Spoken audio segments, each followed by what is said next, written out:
Jasmine Crockett, who is, I thought, a big leader in the Democratic Party. Her quote is, "This is a terrible nightmare. Somebody slap me and wake me the fuck up because I'm ready to get on with it." On with what would be my first question. And also, this is the way this is like how a podcaster talks or some shit. Fuck it, man. Can you imagine, I don't know, Obama said. Jasmine Crockett has been treated as one of the rising stars of the Democratic Party, someone regularly floated as a future national candidate. Bill Maher took a hard look at how she actually talks about politics, and what he found wasn't leadership. It was something closer to a podcaster venting after a bad day. This is Maher reacting, on his own show, to comments Crockett made in a separate interview about Trump's address to Congress. Here's what she said, what Maher said back, and why the substance underneath it still matters. Before we get into it, hit like and subscribe now. This channel breaks down exactly this kind of claim every week, and you don't want to miss the next one. Start with what actually happened. After Trump's address to Congress, Crockett sat down for an interview and described the moment in blunt, informal terms, calling it a terrible nightmare, saying somebody should slap her and wake her up because she was ready to move on. That's not a paraphrase softened for television. That's close to what she actually said, in her own words, describing a presidential address to Congress the same way you'd describe a bad hangover. Maher's response was pointed, and it wasn't really about the politics underneath her frustration. Plenty of people across the spectrum have strong reactions to a presidential address they disagree with. His issue was with the register. He asked the obvious follow-up nobody else seemed to be asking. On with what exactly? And then he made the comparison that actually lands the point. Imagine, he said, Barack Obama reacting to a moment like that in the same language. It doesn't fit. It doesn't fit because there's a difference between how a private citizen vents about politics online and how someone positioning themselves as a national leader is expected to talk about a moment of genuine constitutional significance, whatever your opinion of the person giving the address. That distinction is worth taking seriously because it's not really about tone policing for its own sake. Language does real work in politics. When a sitting member of Congress describes a presidential address using the same casual, profanity-laced register you'd use complaining to a friend about traffic, it flattens the difference between actual political substance and pure venting. It's not that emotional reactions to politics are illegitimate. Everybody has them. It's that there's a specific expectation attached to elected leadership, that when you're speaking in your capacity as a representative of tens of millions of people, on a moment with real constitutional weight, the language should reflect the seriousness of the moment rather than collapsing it into the same tone as a rant on social media. It's worth being specific about why the Obama comparison Maher reached for actually does real work here, rather than just being a convenient contrast. Obama built an entire national brand across 2 successful presidential campaigns on a specific kind of measured, deliberate rhetorical register. Even in moments of genuine anger or disagreement, the public language stayed careful, precise, quotable, in a way that held up under scrutiny. That wasn't an accident or a personality quirk, it was a deliberate communication strategy, built by someone who understood that a national campaign requires appealing to a much broader coalition than a safe congressional district does. And that broader coalition includes plenty of voters who respond badly to language that reads as undisciplined, however emotionally honest it might be.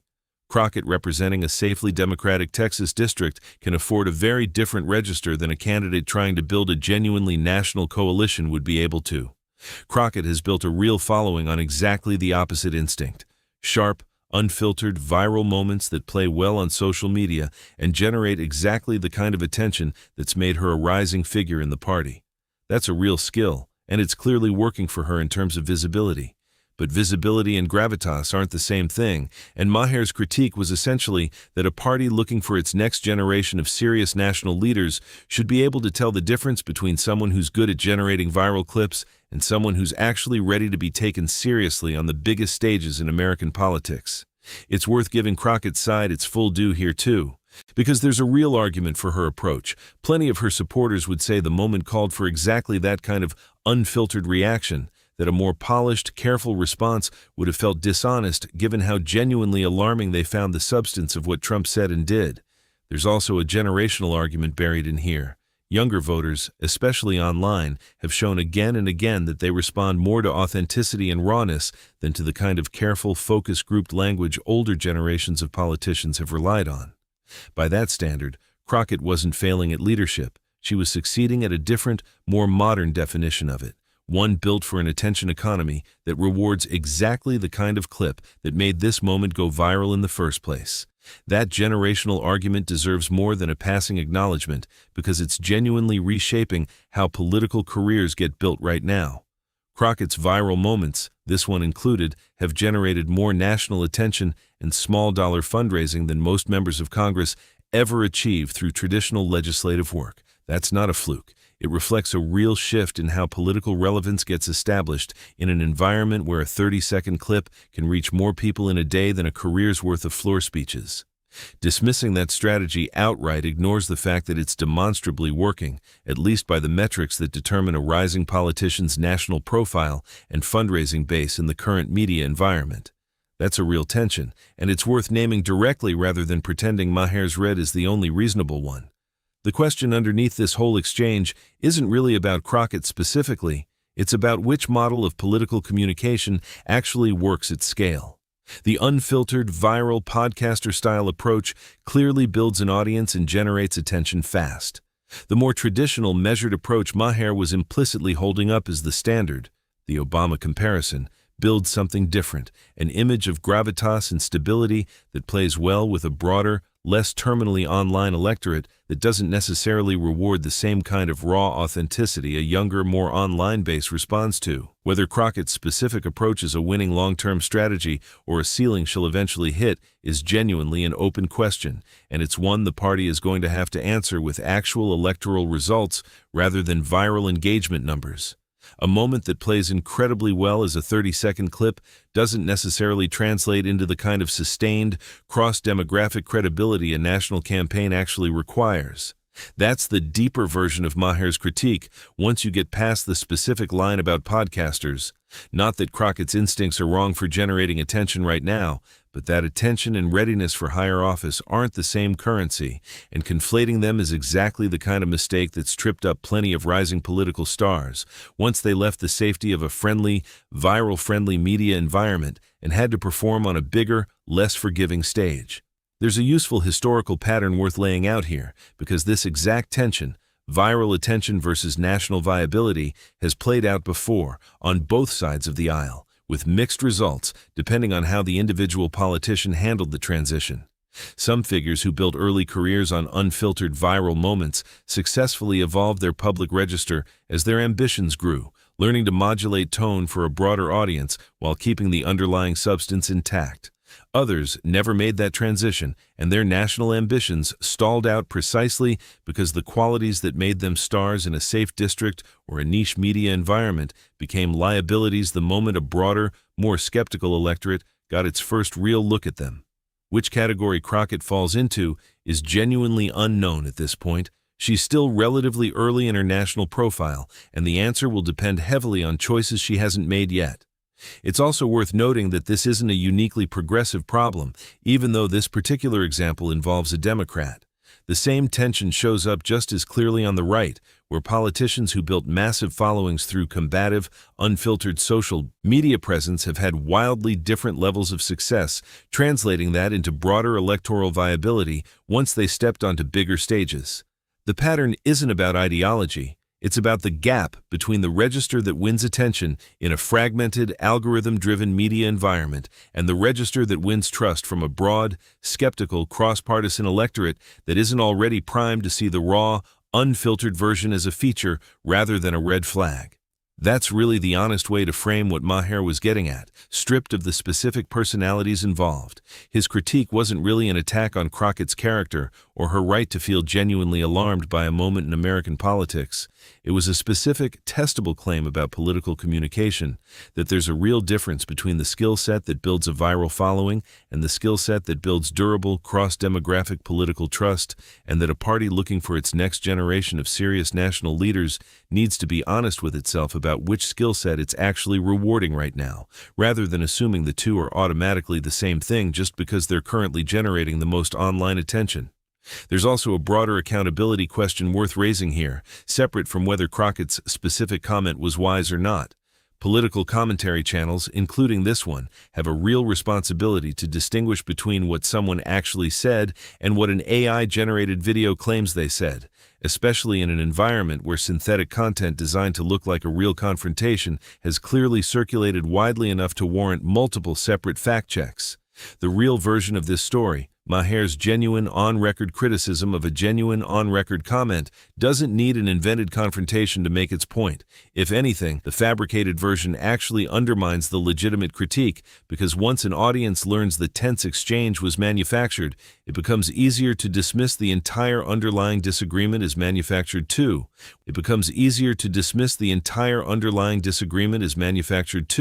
When the actual substance, a real politician's real words, and a real commentator's real response to them, deserves to be evaluated on its own terms.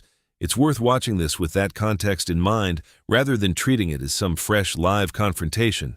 Plenty of viral content online has misrepresented this as a recent, on-air face-off between the two of them, which never actually happened. Crockett has never appeared as a guest on Real Time. What did happen is real, and it's worth understanding on its own terms. Maher reacting to a clip, making a specific argument about political register and leadership, not two people trading barbs across a studio table. That distinction matters for anyone actually trying to evaluate whether Maher's critique holds up, because it changes what's being evaluated. This isn't a story about who won an argument in the room. Nobody was in a room together. It's a story about whether a specific, publicly available comment reflects well or poorly on someone being talked about as a future national leader, and about whether the standard Maher applied to that comment is a fair and consistent one to hold rising politicians to, regardless of party. Stripped of the fake confrontation narrative that circulated online since, that's a much more useful and honest question to actually sit with. It's worth applying that same consistent standard test directly, because it's the fairest way to judge whether Maher's specific criticism holds up or whether it's just another case of a public figure getting singled out unfairly. Has Maher applied a similar critique to Republican politicians who've used equally casual, unfiltered, profanity-laced language in public commentary? The honest answer is yes, repeatedly across plenty of other segments over the years. Maher has made a habit of mocking politicians on both sides who trade substance for viral soundbites, regardless of party.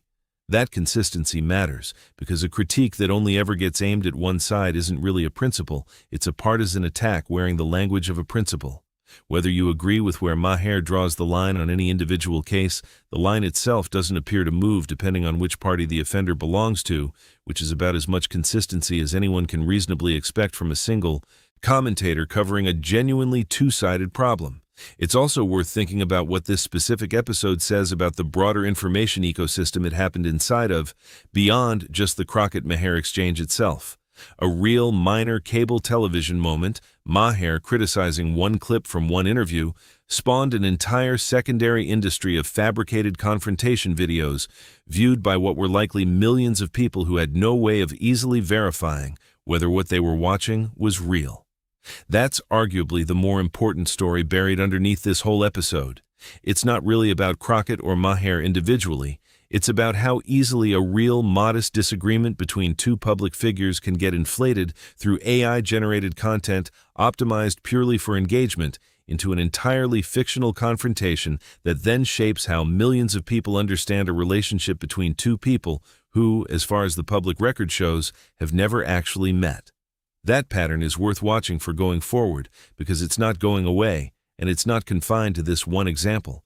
Any real minor political disagreement between two public figures is now a plausible seed for an entire genre of fabricated confrontation content, engineered to generate outrage clicks, regardless of whether the underlying event bears any resemblance to what's depicted. The fact that Snopes and other fact-checkers had to specifically debunk a fake Crockett-Maher showdown is a small, almost trivial example of a much larger problem.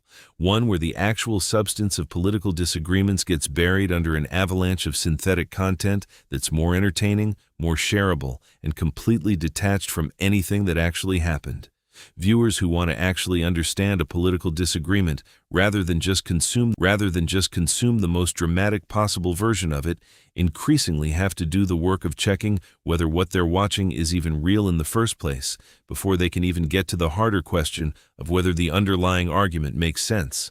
None of that changes the actual real substance underneath this specific story. Crockett's comment was real. Maher's criticism of it was real, and the underlying question about political register and leadership readiness is a legitimate one worth thinking through on its own terms, independent of whatever fake content has circulated since. That's really the point worth landing on. The honest version of this story doesn't need embellishment to be worth discussing. A real politician made a real comment, a real commentator made a real specific critique of it, and that critique, evaluated fairly, raises a real question about the gap between what builds a following and what builds the kind of durable political credibility a serious national candidate actually needs. A question that's more interesting and more worth taking seriously than any fabricated shouting match could ever be. If you like this breakdown, make sure to like the video and subscribe so you catch the next one.